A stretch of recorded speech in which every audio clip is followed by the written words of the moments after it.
everyone. Hi, thank you for joining. Can you guys hear me? Can I get a quick thumbs up while we wait for Pallavi to join? Hi, hi. Good afternoon. Thank you for joining, guys. Thank you. I'm still waiting. Hoping. Hi, Pallavi. Pallavi. Can you see my invite, Pallavi? I already sent it to you. Hi, hi, hi, guys. We have a very interesting Insta Live today. We'll be talking to Pallavi Latkar, who's the founder of Grassroots Research. She's an architect, urban planner, landscape architect, and also the founder and director for Grassroots Research and Consulting. I'm still waiting for her to join. Pallavi, can you send me your request? I'm trying to send you an invite, but I don't know if that is going through. Hi. Um, yeah, so I'll just keep introducing Pallavi till she joins us, and I'm hoping that this will actually happen. Um, So yeah, she is basically this amazing person with a background in architecture, landscape design, and town planning. She also has a PhD in urban environmental planning and watershed management from CEPT. She started her organization in 2005. Pallavi, I see you hearing. Yes, send me a request. Oh, yes, I see it. Okay, okay. Okay, now I think she should be able to come in. She should be able to join soon. Pallavi, is it happening?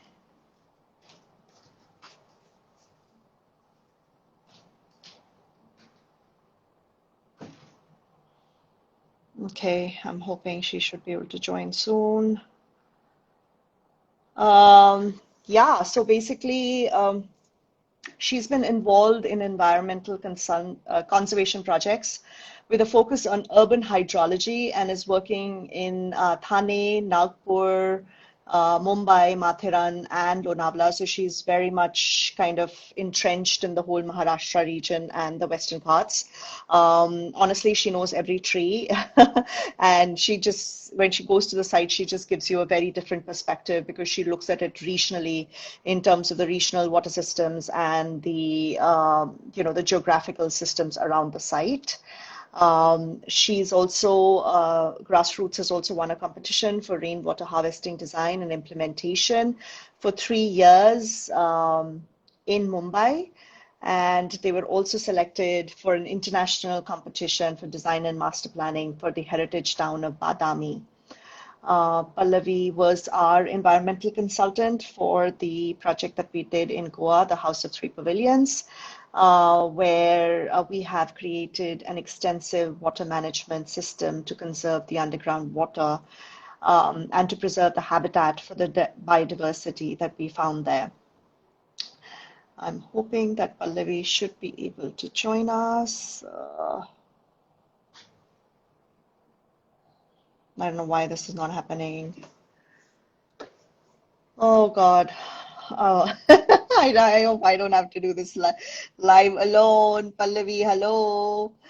Um, Also, we are doing our live today is one amongst the series of Instagram lives that we're doing on the topic of sustainable architecture.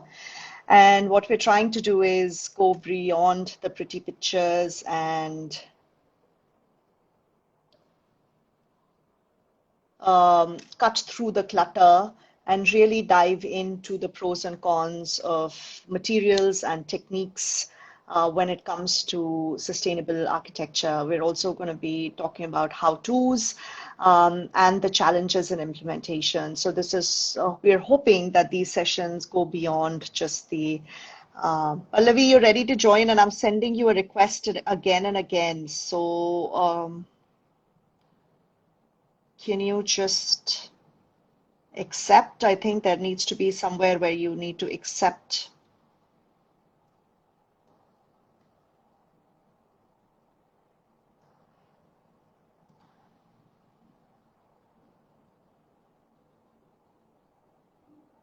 Pallavi, you need to accept my request.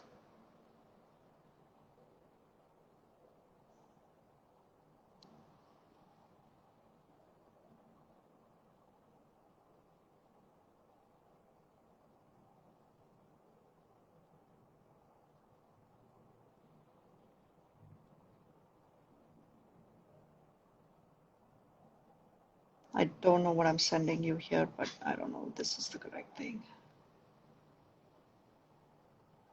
Pallavi, resend. Okay, I'll resend you. Okay, sending now. I just resent it to you, Pallavi, the request. Sorry, guys. Sorry, technical difficulty, but let's hope it gets resolved soon. Pallavi, did you get the request? There should be like the camera with the plus sign at the bottom. If you click on that,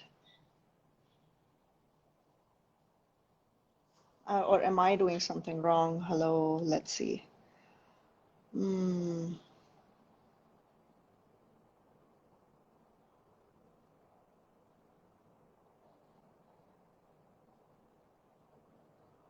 No, you don't see my request. Okay, what am I doing wrong? Well, let's try this. Okay.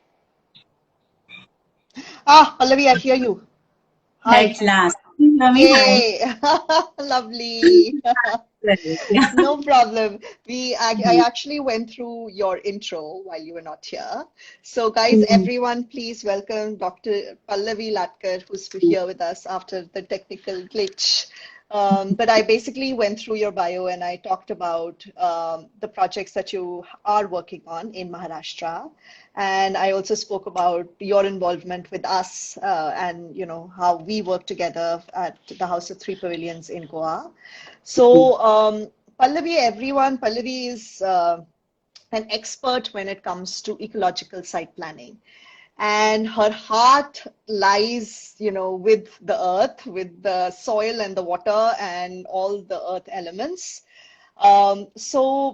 Without me talking anymore, Pallavi, why don't you tell us what you do and what is Yeah. ecological site planning and how you go about it? Uh, we really like to say that every site has a story to tell. So that story to tell is a story between the soil, water, and vegetation of that soil. So it's all up to us how we are going to see it. You're smelling it, you're reading it, you're trying to listen to that parcel of land, or even if it's a small potted plant, there's a story to tell. That plant is telling you, no, I'm not healthy. It's dropping some of its leaves and it's saying, oh, it's too harsh over here. Put me in the shade. So likewise, every plot is telling us a story. So no matter how large it is, whether it's a city or a small parcel of land near the city, at the downhill or downstream of the dam, there is a story. So we like to be we like to walk all over the site. Like Anjali, you remember when we came to your Mandarin site, we insisted on walking right behind. We said, where are Right. the hill ranges? And send us the Google image. So we were not ready to come to the site before we did our homework. So homework was all about trying to read the site from the imagery and the photographs and preparing ourselves to walk. So it was rainy and slushy, but you remember all of us were on all directions on your site. So that's the key. I feel that when you listen more, when you feel the site more, it starts giving you clues. Then of course, yes, there is a lot of technicality to it. Like we then start doing our ecological base maps by understanding but trying to dissect all of that connectivity, that which is the stronger one, whether it's the vegetation that is playing a stronger role, or whether it's the soil, the lateritic soil, or alluvial soil, or basaltic soil, which is that soil and how is it interacting with the water on that soil. So whether it is holding the water, whether it allows the water to flow, or whether it just populates within. So those are those little clues that we start gathering from all of this. And for us, every time it has been like, I remember when you said, I know that Anjali was insisting that, see, I want to design with nature. I know that the site has a pretty well, and I want you to help me design it, integrate all these factors. So she said, I'm just relying on you all to tell me how to connect my building, my verandas to this beautiful site. And yes, the site is beautiful. At the same time, there were challenges. There was this huge dug well in the middle of the plot. The surroundings were paddy fields, and we knew that the high flood line could rise above, and that could be disastrous for our veranda levels. So I remember how we were then asking people around कि पानी कहाँ तक जाता है बारिश में, पिछले साल कितना गया था. So those hydrological levels we were trying to map technically on all our cross sections. So that's how we had started working. But the best part was that it was Anjali who convinced the client, you know, I want to design it with nature. So that way it becomes easier for us when there is someone who is supporting and has faith that yes, you can integrate design with nature. And it is all logical along with all our technical maps. Yes, we do hydrological sections. We, like I said, the HFL, the lowest water level, all of those have to be mapped. But it begins with a good intention.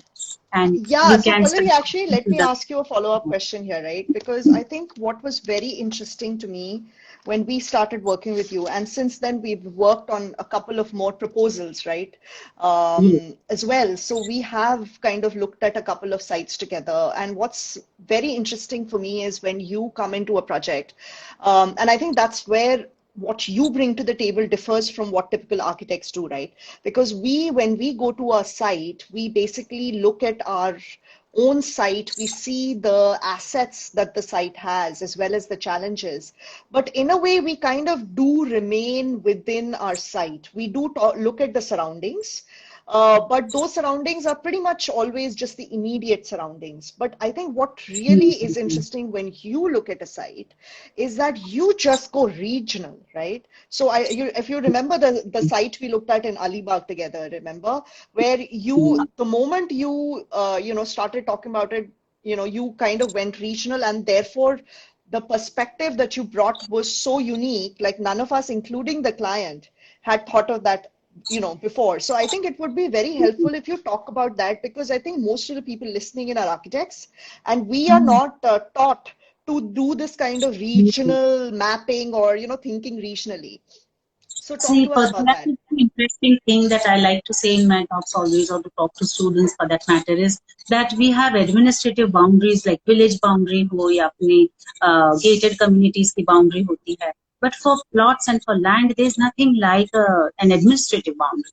So there's Yeah. always an environmental boundary. So for those environmental boundaries, then you have to start looking at the site beyond the clusters of habitation or settlements that are there, and you're trying to figure out where the ridges are, where the water is precipitating the most, and from where is it going to flow towards your site. So for that, there's nothing like किसी और का property है तो उसकी property में जाके घुस के उसके टाकी के ऊपर we climbed over the overhead water tanks of their property and trying to figure out where the hill is bringing this nala from, whether it is a larger stream or whether it is a rivulet, whether it's a small just a small branch of that larger stream. So we try to see where the hierarchy lies from that regional level. Like I had written to you, I remember in a proposal that we'll do the macro level analysis. So that macro level analysis is nothing but to try and figure out where the catchment is, how the watershed is. Like every watershed has its characteristics. Like when we say Himachal will have a different vegetation pattern, we obviously know that.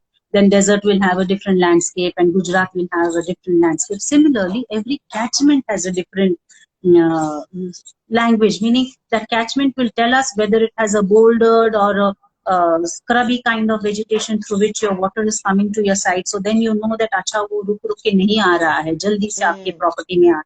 So they can be flash floods on your property. But when you know that it is passing through landscapes like the Western Ghats or like the Ratnagiri Konkan areas, then you know that yes, there's going to be a lot of percolation. So you need not worry about normal rains. So those are the little clues that you start connecting with your macro level analysis of how your site is placed within this whole catchment and the watershed. So once you know the characteristics of the watershed, your site characteristics are revealed to you. From that, then I said we will do the micro analysis. Then we come to your property and see whether somebody else has diverted your nala and what you're receiving is just a leftover or whether it's the fresh nala that is coming in. So we had found out where the nala in the property came from and how it then was diverted by the farmlands. So those little things from the macro level to the micro, and we have all these layers. Like there is a complete nice network of soil, vegetation, topography, earth, water, soil, vegetation. So all of those layers, when we start segregating and again bringing them together. You see them on site, and then you start see like such projects. Anjali, we didn't have time to see it over a period of 3 seasons, but actually it is always any sites are dynamic.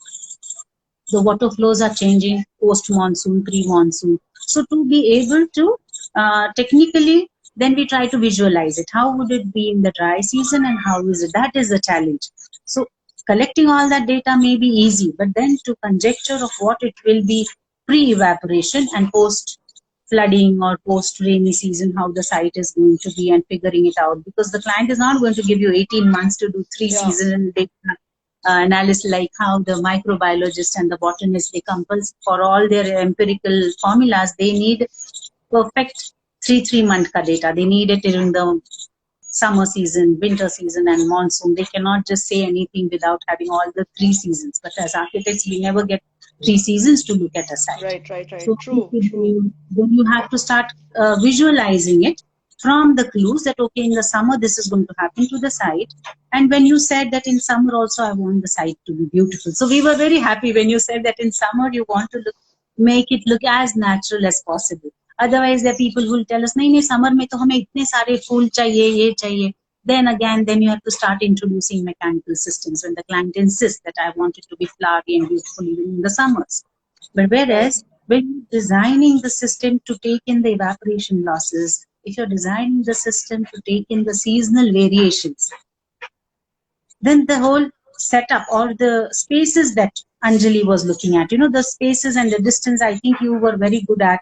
And that's what is making the site good, and through all the seasons. It's going to be pretty even in the monsoons and pretty in the winters, is because of the spacing of the structures. So this whole analysis went hand in hand with your placement of structures. So basically, like what you're saying is exactly what, I feel is also that architecture and this whole environmental planning and landscape design, I guess for smaller sites, it's more landscape design, right? But like it has to happen hand in hand, because the spaces need to flow into the landscape and they need to connect. So it cannot be done in isolation where you do one and, you do landscape is done by someone else and is happening separately. But let me go back to this whole regional planning idea, Pallavi, because I think that most architects, unless it's a very big project, right, we will not have the luxury to hire an environmental consultant, right? Also, unless, as we have also seen, unless we are able to convince clients about that additional expense of not just hiring you as a consultant, but also doing the implementation work, right? Then these things, this kind of environmental aspect, incorporating that into the landscape design, into the architecture, gets left out. But like you rightly said, each and every site, no matter how small it is a part of, a regional system. So you can't, have water, you can't look at water, soil, vegetation, like you said, in isolation on just one plot, one property, because it is a part of this, whole network. So how would you say, if you were to give out tips and tools to architects, which is like in the next like 3 minutes, I mean, you've done a PhD in it, but like, if architects just, because they are concerned themselves, they are concerned about incorporating this aspect into their project, but maybe their project is too small for them to, hire someone, or they can't convince a client. But just for themselves, what are certain things that they can do to kind of understand these regional patterns? And I know, like, you use topo maps, you use Google Earth, but talk about that. Like, I think it's not common knowledge. So I think our students, they have nowadays, they're very smart with these tools. Google has very good apps where it also gives you topography. You can extract the contour levels of your site. So if you can locate where your plot is. From that, you know where the contours are lying. From that, you refer to the regional topo sheets of India. Topo sheets of India at 20-meter contour interval and 50-meter contour interval are easily available. So at least they start telling you some story, even if you don't get a 5-meter contour interval plan. But these topo sheets are available. And I must accept that, say that these topo sheets are available on Pennsylvania site, or they are available on University of Berkeley sites. Interesting. Okay, but they are available, you're saying, mostly. They are available. Yes, yeah. So Texas University and all these landscape universities do have topo sheets of all the places all over the world. So you can extract the sheets that you need, and those are very, very nicely done maps. The best maps ever done were, because they even marked small dug wells and the small settlements along with the scrubland and pasture land around. You know, it was so interesting to read those maps. So even if you start understanding the legend on these sheets that the Britishers have done, the legend is very, very complex. But if you start taking some interest and read the legend of all Yeah. these things about the land, you can start imagining the land like that. And they have all the numbers of which is the higher peak, the lower peak. So you can start visualizing it in your mind. Secondly, our students, the youths, they're so quick on all these 3Ds. So if it's a small piece of land, from those contours, you can create a 3D of your own land. And once you have a 3D of your own land, you know that within so many meters, what is that slope of my land? And then when you know that, okay, if that's the slope of the land, how is the water going to flow? What is the precipitation on your land? So you start creating a model on the computer itself. So that's, and with 3D models, our kids are so good at those 3D सारे जो softwares है ना, whether it is Grasshopper या Actually, I Revit. think even from Google Earth, you can extract the regional information and actually create like a whole contour You should start profile of using your those site. immediately, yeah. And then you start looking at where the environmental boundary of your site is. Environmental boundary, so you can begin with what are the ridges. So ridge जो है एक तरफ इस तरफ पानी जाएगा और ridge के इस तरफ meaning that's very, very logical. In school days you know that from the hillock waters flow. So you figure out where the ridge of your plot is. From there within your site, go to the highest point of your site surroundings, go to the municipal tank reservoir and go and see it from that level and see what the vegetation pattern is. And then that's about the soil and topography. Now, when you want to understand vegetation and to be able to see what kinds of birds and what kind of microorganisms would be there on your site, then you start from that level, start seeing which are the bigger trees that have survived in your region. And there are definitely good trees, at least in India, I would say there are good trees which give you very good clues. Like if it's Audumbar ka ped jo bolte hai, ya kadamba, Audumbar is a ficus variety tree, then you know that yes, okay, this land, though it is rocky, it has good aquifers. So those are indicators. Then if you see a good mango tree which has got a very sparse crown, then you know that it is a tap-rooted deep down mango tree which has got water very low. That means your borewell is going to go very, very deep. But if Oh, it's a wow. full mango with a good foliage, then you know that the water table is good and within your reach with just one borewell, you'll be able to manage the water on your plot. So there are small little things that these plants and vegetations, they start telling you. But even if you're not able to go into so much of details, but at least map, कि अच्छा ये map में मेरी plot से 10 kilometre दूर ये cluster of trees है, what are they? So you will know that those birds, if there are, like we were talking about hornbills, and if you know that, okay, 10 kilometers away, there are good hornbills there, they're definitely going to come into your property. If you give them moringa leaves and if you give them neem trees, they will come on your property. So, Oh, this is good to know. so you start looking at the regions beyond your site. Just don't be limited to your own site. Right? Like I know architects, when they look at vantage points, they look at valley views and this. So similarly, you can build a 3D image of your site of that region and start and see which are the closest hillocks, what height are they, and what is that rainfall. You know, I remember when we began, we were not able to read these rainfall data sheets that would be available in the Santa Cruz Meteorological Department site, for where we wanted. And they're such complex tables telling us the rainfall. कि we were like, simple सा बता दो एक दिन में कितना बारिश आता है. We were not able to understand, but we had to sit with IITians and then they're telling us, okay, this is what it means. So this is going to be your evaporation loss. And that's how, at least for now, you get it on the Google. You type, okay, how much rainfall, everything Google gives you. So I think they're so lucky, our kids and this generation. And I'm sure they will be able to find out all this information, saying that, okay, एक दिन में कितना बारिश है, कौन से महीने में आता है, कितना रुकता है. Then from geological, that is, we have the irrigation department websites of India. They are excellent. They tell you the soil types of different regions. So from the soil type, you can also type and see what is black cotton soil, what is alluvial soil, what is red. But this little thing, if you take interest, then there is a lot of information available for you. So soil, water, vegetation पूरी तरीके से अगर हम scrutinize करके पढ़ लेते हैं, so we will be able to look at sites from the ecological point of view. And knowing that yes, there is a live ecology on your site, and if you are sure, like how you were sure that yes, I want to respect that ecology and I want to not just make a home for one, I want to make it a home for all. Anjali had said that, and I really liked the way she had told us that.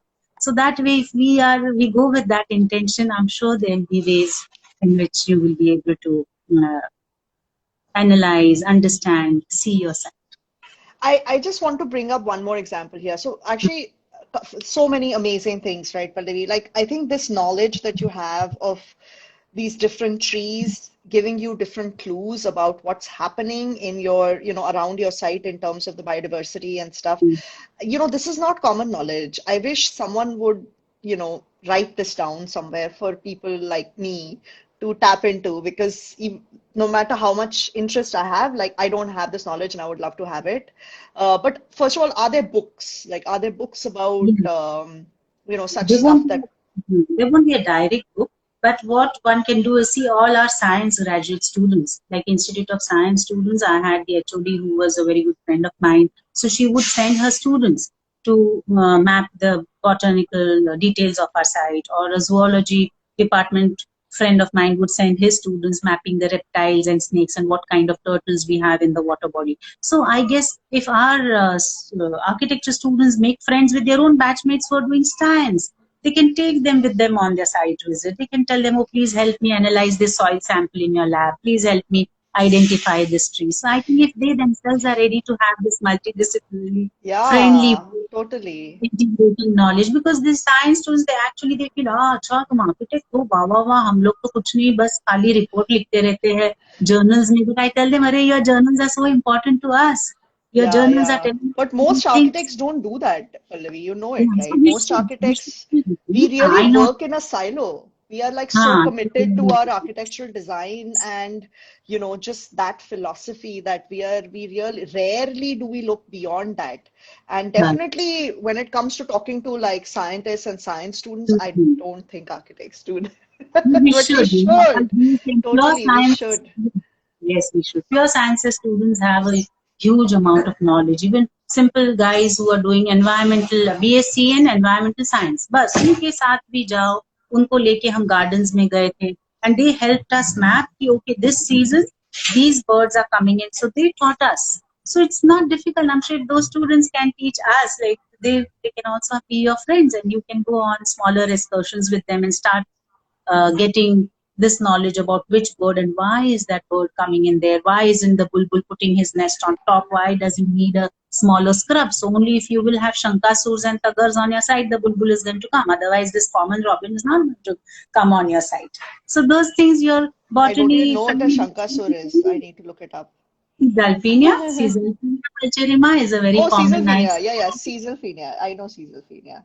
So Oh, they are bulbuls are attracted to Caesalpinia. I didn't know that. See, all this stuff is so cool. I love it. with your I do. botany, yeah, that's what we should tell all our architecture students who joined in, that they should make friends with their students who are doing BSc botany, But what do zoology. we architects do? We've already graduated. We need this information also. But anyways, You become uh, your friend, you must be an HOD somewhere in the botany department. And we did that actually when no, we're going grassroots to was ask you actually to do some blog posts for us so we can write some of this stuff down.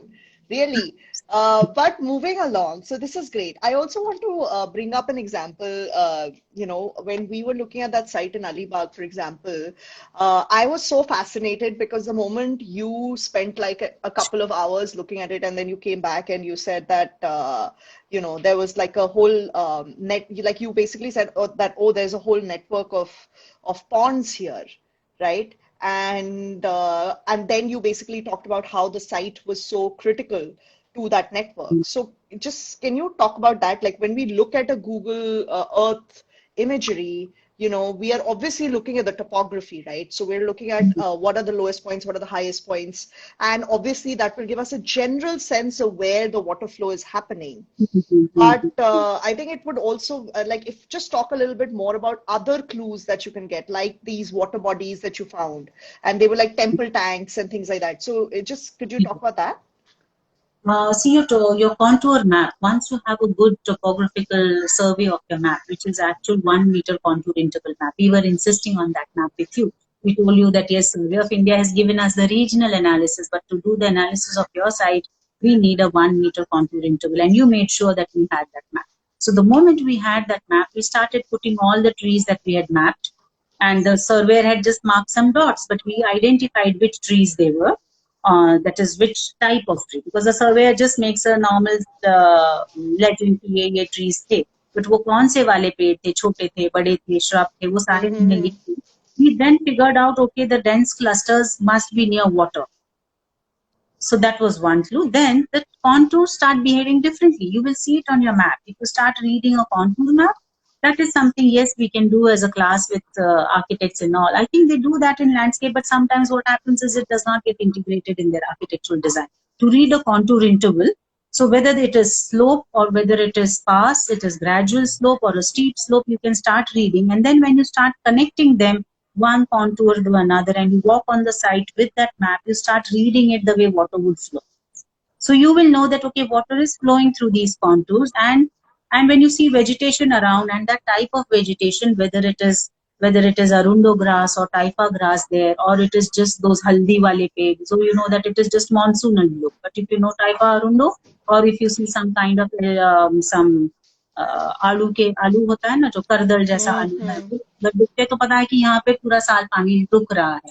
So you start connecting the dots and saying that, okay, the contour is turning, that means the water is also turning like that. So it is not very difficult to read these contour maps. It is very difficult. You are saying that because you're so good at it. But honestly, like right now, we're working on a small site in Goa, which is a contoured site, and it's actually very interesting because it's sloping downwards, and we have to build at the lower part of the site, at the lower end of the site. So, you know, ideally you would want to be at the highest end, but because of the way the zoning is, the settlement area is at the lower point of the site. So, you know, and the project is pretty small. So we, you know, I don't think it's likely for us to be able to bring in an environmental consultant, but I think that, you know, we're going to propose an architectural design, we're going to propose an intervention, we're going to propose levels, like, you know, all of that. I will overall be careful that, you know, let me have a higher plinth so that I, you know, avoid flooding and things like that. But I don't think that I would have the knowledge that you are saying that, you know, when I walk the site, can I identify these wild grasses and shrubbery to know, you know, so this is all great information. It's not commonly known amongst architects. It is over a period of time. Like even I did architecture the same way, like what students in India are doing.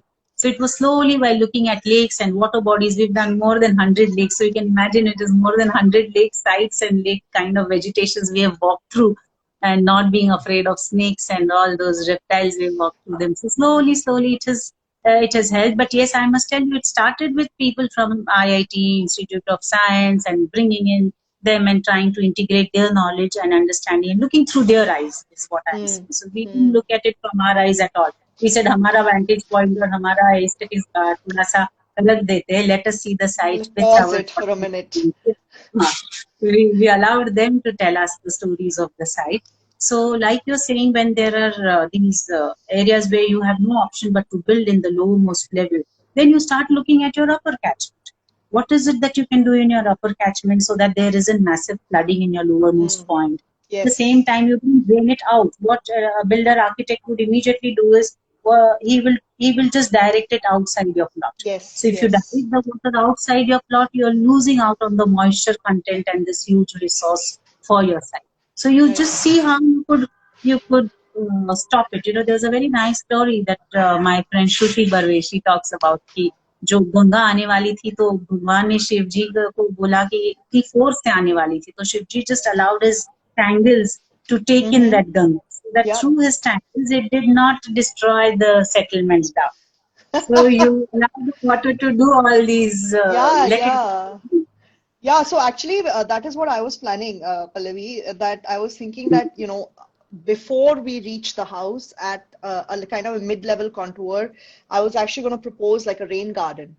which basically can be a larger expanse, a larger surface area that can actually take the water flow and break the flow of the water flow to the lowest point and allow for a lot of percolation. So again, we're not, just throwing the water out into stormwater drains, but the point is that we can do these things, and I have so many things to discuss with you, but I'm just like, we did ask for questions before this session from our people who follow us, and I think that one question that keeps coming up is that we can talk about a lot of these things when we're talking about big sites. When we're talking about sites in the Western Ghats, we're talking about Alibag, we're talking about Goa, Kerala.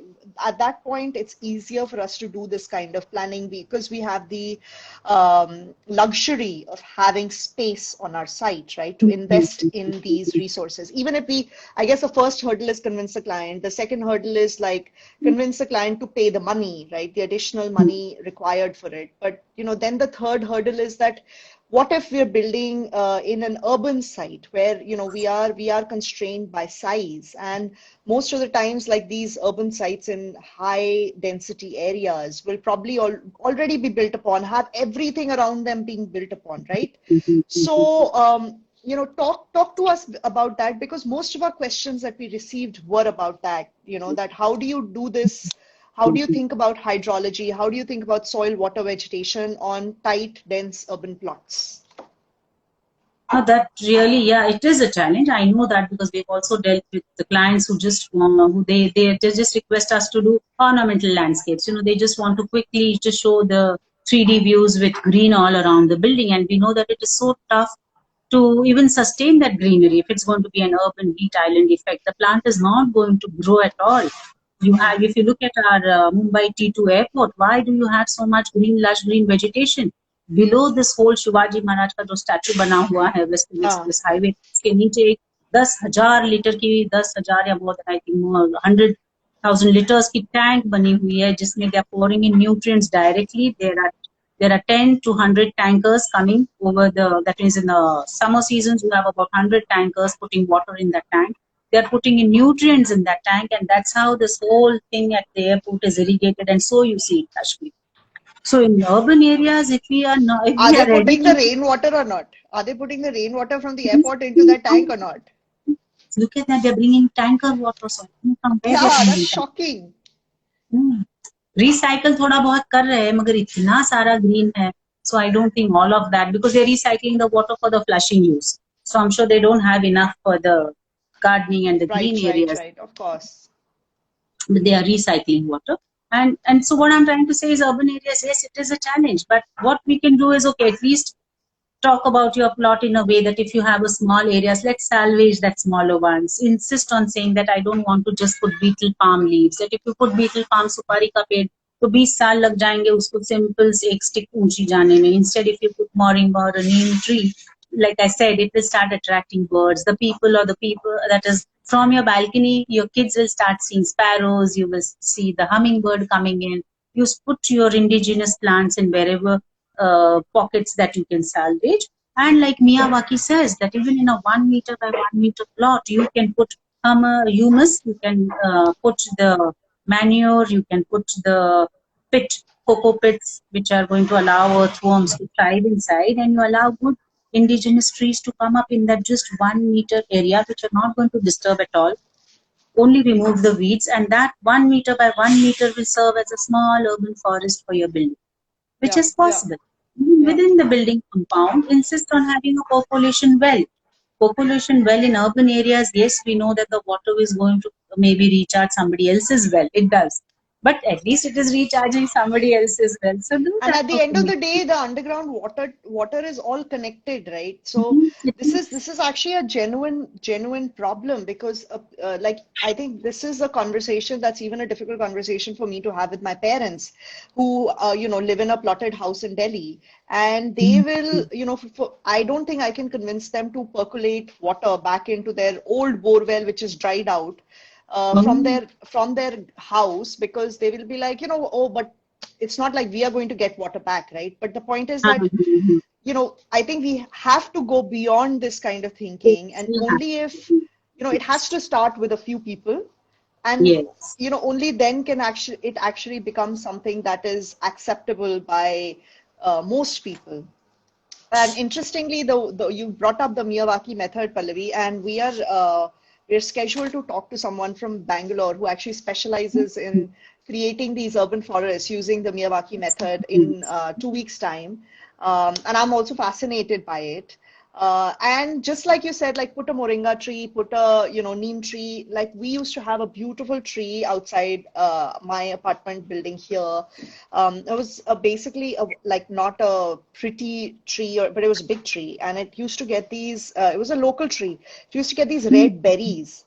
Okay, Okay. and obviously non-edible and everything, but like when it would fruit, the tree would be full of birds, and Yeah. our we would see so many beautiful birds come here. So the point is That's that very we have to look, I think, when it comes to sustainability and sustainable, architecture as well, we have to look beyond the immediate, return, right? right. Only then do these things make sense. So these birds that I could see and from my desk outside, um, brought me joy, brought me happiness, and those are things that are not easy to quantify, right? And I You remember can you talked about something very similar where you were talking about. I asked you once about what was your most challenging project. Hmm. And you were talking about, this Bombay project, and then we were also talking about the benefits, and you were talking about the benefits of bringing nature, conserving nature, and the relationship to mental health, right? Ah, So, yes. yeah, I mean, I think just tell us a little bit more about that. About the project in Mumbai, Both. other benefits. Yes, like I said, even there is no ecological value to a bird coming and you watching it and taking a picture of that. We don't value it in terms of economics. That is not Yeah, there at all. So exactly. we are only looking at square feet areas. But if you look at that value of how many birds you are or what that gives you for your mental health, it is immense. It is just Yeah, invaluable. So similarly, when we were working in the region near Mumbai city, that is Thane, where we were mapping all their water bodies, and you know how there's the nexus, what they call it, the nexus between the developers and the real estate owners is in Mumbai. So there were several of those water bodies which were already planned to be filled and designed as artificial water bodies. But just because of that expansion which was yet to happen, legal expansion in the city, we had already mapped those from the village maps, from the topography sheets, and we had all of those mapped. And we said that, oh, there is a big lake over there within that complex, which was going to be a very high end complex. And when we saw the map that they had, there was a small swimming pool there with a gymnasium and all of that. But we were fortunate at that time. The commissioner was very keen. He had a lot of interest in environment, and he used to go out trekking. So he said, "नहीं नहीं अच्छा lake दिखा है आपको बताओ बहन." We said, "Sir, but it's inside that gated community." He said, "No, that's no gated community. The water belongs to people, and all your water bodies and forests are public property. Nobody can encroach it. So you better give me proper drawings and designs of how you want to restore it. It will be done." And it was done. The builder had to break the walls of that bean-shaped pool that he did, and there was a road that he had to make for the public to go inside and access this water body. So that was a huge victory. We said that, oh, we were able to save so many. So the story just went on. So from one city to another, Nagpur, we saved a similar lake like that. And in Dhule region, where it is very dry, there also we help people save that water body. So people are happy when we are just giving them indigenous plants and trees around. And indigenous trees and shrubs, they definitely attract butterflies. So people, they tell us, "Are bharpoor phul pak rahe hai." So that is a nice win-win situation yeah, without doing the absolutely. artificial butterfly parks. Oh my God, Naturally. really? I mean, I'm in That's a Singapore, different so we kind. have those. But And I remember when I was also with students, they were like, no, no, you tell us the names of trees and plants. They're such difficult names. How do you remember them? But every vernacular language has such good names. Like, you have this black drongo. So drongo is a difficult name to remember. But if you tell them, no, it is the kotwal, and the kotwal who will अगवा करता है वो कोई fox अगर आपके field में आता है तो ये drongo, the kotwal, he starts making loud screaming. voice, Huh, huh. screaming. So he was called the Kotwal. Oh, And there was a Takacho. oh. टकाचोर को क्या कहते हैं? रफस ट्रैपी। मगर रफस ट्रैपी किसको याद रहेगा? बट यू टेल हिम टकाचोर, क्यों? क्योंकि बंगाल में टका को पैसा कहते थे, और ये पंछी जो था, जो पैसा उठा के अपने नेस्ट में डालता है, तो Oh. इसलिए उसको टकाचोर कहते थे. So there's such nice names which you should actually look at the vernacular names, look at that little story behind it, and you will remember the word. You'll never forget the name of the word if you remember. Then there's a Bhang Padi Maina, और अपने इसमें तो it is called Madagascar something, Madagascar robin. See, even I don't remember, but I remember it as Bhang Padi Maina. Bhang Padi is your bhang, और उसको actually hair है, you know, वो मैना है simple वाली. I thought the मगर bhang, you're talking about the holy wali bhang, and I'm like, oh, is this Maina drunk हाँ, all the time? आप हिंदी में बोल रहे हो. But in Marathi, it is bhang, meaning the partition of your hair, and that maina Oh, really is a small cluster of hair. So it's called. really? So you remember the name. Totally. So it's so easy to remember But names. So Pallavi, this stuff, this knowledge is getting lost really yeah, fast, you know. yes. And I mean, we have someone here, Sherida, who's saying that, you know, you should write a book, you should write a book. Really. But our kids now will not like to read books. They will say, no, give us live chats like this. No, but really, I'm actually going to get you interviewed for our blog and try to record some of this information. But I mean, this is amazing. I think that, you know, if we keep talking about regional planning, because you've done so many lakes and things, we can talk for a long time. But I think let me just focus our conversation on more architectural focus, so like more individual plots. And I'll just take a few questions here from the live now.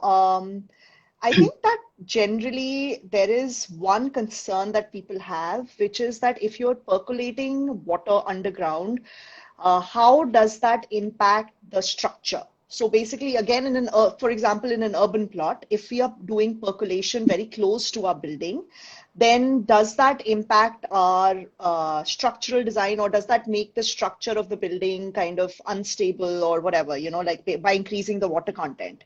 So if you want, you can respond to it, and then, you know, I could actually respond to this as well. But yeah, go ahead. You will have a cross section, and you will know where your plinth beam is, and you will know that your percolation well has a certain brick lining, and then it has a without any lining surface. So you will know exactly which level is going to be flooded. So whether it is going to harm your plinth beam or not, you will know. And if your plinth beam is a good RCC element, and if you have brick lining for your, so I think you can read it in a cross section only, that which is that level where the water is going to come. So it does not really hamper once you have good plinth beams done, or even if it's a load bearing structure, then you look at the slope where you're putting it. You could put it at the downstream side of the building and not put it on the upstream side. But I think percolation I think that's a very important point. I think definitely try to put it on the low stream, like the lower stream side of your site. And but you know, also at the beginning of any project, it is ideal to do a soil study, which again is a step that is very often, you know, kind of not done in most buildings and most sites, just to save cost and time. But if a soil study is done, then it's very easy to understand what is the cross section of your site in terms of your substrata, which can really help you. And in most urban areas, I would imagine that the you know, subsoil is so dry that even if you're percolating the water down, it will get absorbed so fast that it won't really stand near your structure. And then one more point that I want to make here is that a percolation pit will usually have a depth as well.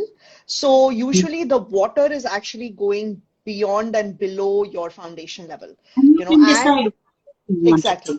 And your foundation level is usually where you found some kind of a, you know, hard rock or a solid subsurface. So typically a percolation of any sort should not impact the structure. The second question, which is I think a very good question, Pallavi, for you, which we've not touched at all, is that how do we allow natural corridors for animals, reptiles, etc., and natural elements like water we have talked about? But let's maybe if you can talk about, you know, allowing for natural corridors. We've talked about birds and butterflies, but what about if there were animals and reptiles? For example, that, you know, site we looked at in Zawai in Rajasthan, and they had leopards, right? So any tips on that? Like, how do we look at that? For larger animals, for the larger tier of animals, yes, they need their own grasslands to see, and or reptiles as well. But reptiles also, you can limit them to the areas that you want. You know that they're going to come to places which are going to be cooler.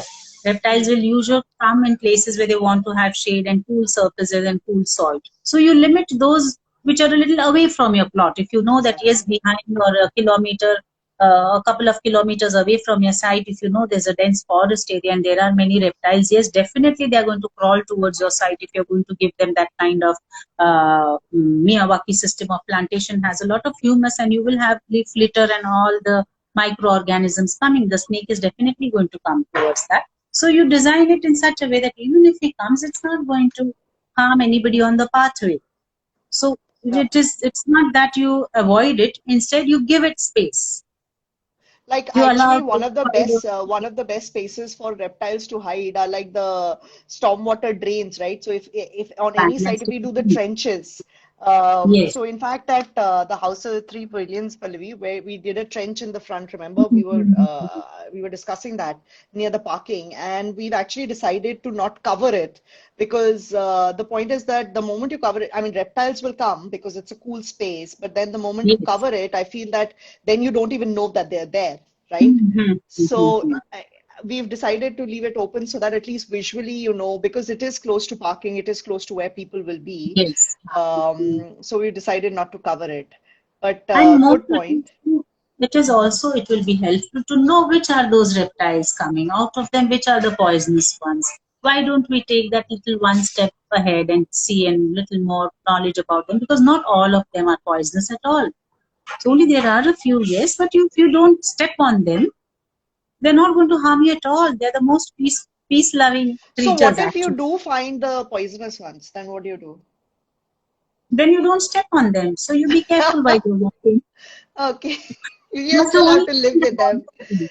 Or You you know, go with the I've heard that in Goa as well. I heard that there are these fences nowadays, which I don't have no idea I don't think that it works, but supposedly I've been told that there are these fences that are there which keep the snakes out, and I have no idea how they work. They're not electrified or anything, but there are some fences nowadays which like vegetation or there are some marwa type of vegetations that you allow, but only if that creeper grows very well, then if the smell or I don't know what, but it is distracted because of that smell or the leaf litter, or maybe it is acidic for the snake.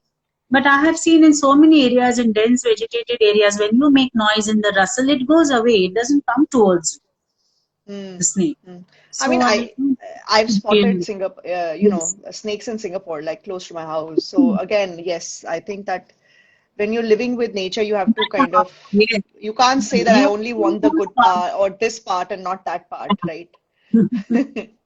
Okay, next question is, and we should try to wrap up as usual. We are talking, we can talk forever, but yeah, we've almost at an hour. So the next question is about rainwater harvesting. Are there codes and specifications? So actually, we have done a live on rainwater harvesting. So guys, you can look at that.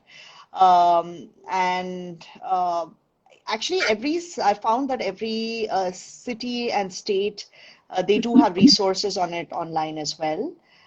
Yes. There is also like the Center for Science and Environment actually has a lovely little handbook on rainwater harvesting, so you can look at that. There is just maybe this can be our last question. We have someone here who's talking about doing biospheres in dry areas, Mm. and he's also talking about doing integrating rainwater vegetable gardens. Now, I don't know if that is possible in dry, arid places where annual rainfall is less than 250 millimeters and located in dry, hilly terrains. So that is a difficult, harsh climate, and because 250 mm is very, very less, so they will have to take all the measures to conserve the water. So you will have to even gather dewdrops in the morning. You'll have to have a surface which can be laid like a sheet, and you allow that sheet also to drain towards your downtake, and you collect that little Wow. water, because in harsh climates you will have that difference of temperature. So immediately cash on that and collect that water drop by drop. Whatever water that you're using in your bathroom, in your kitchen, just recycle it. Just do not waste a single drop. And have certain shady areas with mainly trees and scrub bubble trees around, so that you start retaining that moisture and don't let the harsh winds blow over your plot. So you Try like in the desert you have an oasis. What is Yeah. an oasis? Oasis is nothing but you have shielded off the harsh desert sandy winds and you've created a small area where water is conserved. There's a water pool there. So you try to harvest as much as possible. And you will have, not all the vegetables will grow because you won't have water all the year round. Right, right. But I so mean, that is if why, you like do in dry areas, also just saying, but like that's why, for example, my mother is from Rajasthan, and nowadays you get everything in Rajasthan, right? But when I was growing up, we used to spend our summers there, and they didn't really have tomato, for example, right? Like they didn't have these green vegetables, and also, for example, in Mexico, they eat like cactus, right? mm, Even in Rajasthan, like they eat this green berry that comes, they eat the bear. I mean, basically, you have to eat the vegetation that grows there, right? So, to expect to grow vegetables which require a lot of water, I think would be, kind of would be contrary to the. yes, and then I think also in some places I have seen that if you are harvesting water over a couple of years, at least 3 years in a row, your water content or your underground water tank, wherever you've built it under the soil, let it collect water. Because sometimes you get good flash floods, you will have more water. Some rains you won't have. So catch onto whatever that drop falls onto your property. Be prepared to catch it. And over 3 years, like in Nagpur, which is a dry area and the rainfall is just about 500 mm, 700 mm. So that lake took a real long time. So initially when we cleaned it up, people said, "Arey, in logon ne to lake बर्बाद कर दिया, पानी नहीं आया," because in the first monsoon it soaked in all the water. So there was Right. no water. Just the next monsoon, we were fortunate that there was good rainfall and it filled up at least half. And now after 5 years, so it is a beautiful water. Oh, how So in lovely. activities, we know that if it is 250 mm rainfall, try and catch it, gather it, harvest it every year after year. And 3 years, I think there will be a little transformation in the Beautiful. Okay, so crop. I think, sorry guys, I know there are lots of other questions and they're really good questions, but we do have to wrap it up. We've been chatting for an hour. Pallavi, I want to thank you so much for coming here on live and giving us all this beautiful information. We can totally do another few sessions, I think, with all the information that's in your brain. But maybe we'll transform it into a couple of blog posts and put them out. So yes, thank you everyone for joining. And as I said, we are planning one more live in 2 weeks' time, which will be on the Miyawaki method of urban forestry. And we're talking to Mr. Subendu, who runs this organization called A Forest out of Bangalore. Pallavi is based in Bombay, and her organization is called Grassroots Research and Consultancy. Please find it online. If you can't, you can DM us, and we will send you her contact. She obviously, as you know, she knows everything about hydrology and soil water vegetation for Very sites. important to learn with hydrologists. I won't say I know all because it's a huge, huge. Of Uh, course, but I think you are we can underrating the connect them to information the that you right have. people. But We the point is that your intent is there and you look at sites in a certain way, which is very important in today's world. And the more projects that you can work on, and obviously the more people you can teach and give this information to, I think we will benefit, all of us will benefit from it. So, thank you. Thank you, Bye. Pallavi. Thank you, everyone. Thank you. Bye bye.